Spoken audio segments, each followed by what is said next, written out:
জুলাই অভ্যুত্থানে আওয়ামী লীগ সরকার পতনের পর ছাত্র জনতা ও রাজনৈতিক নেতাদের দাবির মুখে নির্বাহী আদেশে দলটির কার্যক্রম স্থগিত করে অন্তর্বর্তী সরকার। এরপর থেকেই বিষয়টি নিয়ে চলছে নানান আলোচনা।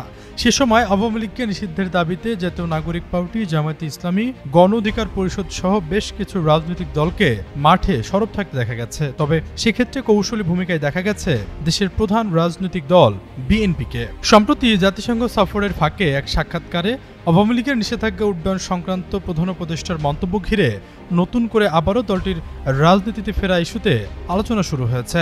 শুক্রবার সংবাদ মাধ্যমের সঙ্গে বিএনপির স্থায়ী কমিটির সদস্য সালাউদ্দিন আহমেদের আলাপকালে এক প্রশ্নের জবাবে তিনি বলেন, আওয়ামী লীগের বিচারের মুখোমুখি করতে বিএনপি দীর্ঘদিন ধরে দাবি জানিয়ে আসছে, তবে নির্বাহী আদেশের মাধ্যমে কোনো রাজনৈতিক দলকে নিষিদ্ধ করার পক্ষপাতী নয় বিএনপি।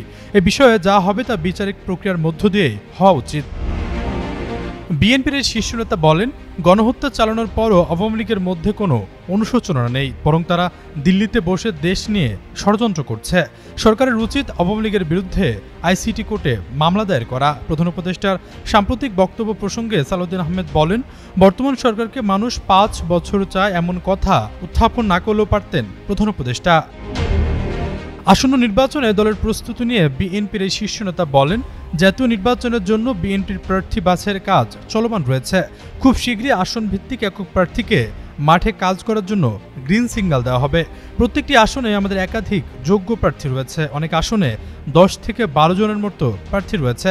এখন আমরা নিয়মতান্ত্রিকভাবে প্রার্থী বাছাইয়ের কাজ করছি। খুব শীঘ্রই আসন ভিত্তিক একক প্রার্থীকে মাঠে কাজ করার জন্য গ্রিন সিগন্যাল দেওয়া হবে, তবে সেটি অফিসিয়াল হবে তফসিল ঘোষণার পরে। এ সময় সাংবাদিকের এক প্রশ্নের জবাবে তিনি বলেন, জরুরি কিছু ব্যতীত এমন কোনো বিষয় সামনে আনা উচিত নয় যা জাতীয় নির্বাচনে নতুন সংকট সৃষ্টি করবে।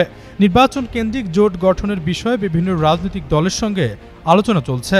গণতন্ত্র রক্ষায় রাজনৈতিক দলগুলোর ঐক্যের প্রয়োজনীয়তার উপর জোর দিয়ে বিএনপির নেতা বলেন, নিজেদের মধ্যে মতানৈক্য থাকলে ফ্যাসিবাদ বিরোধী রাজনৈতিক দলগুলো গণতন্ত্রের প্রশ্নে এক থাকবে। আশরাফুল ইসলাম, যুগান্তর নিউজ।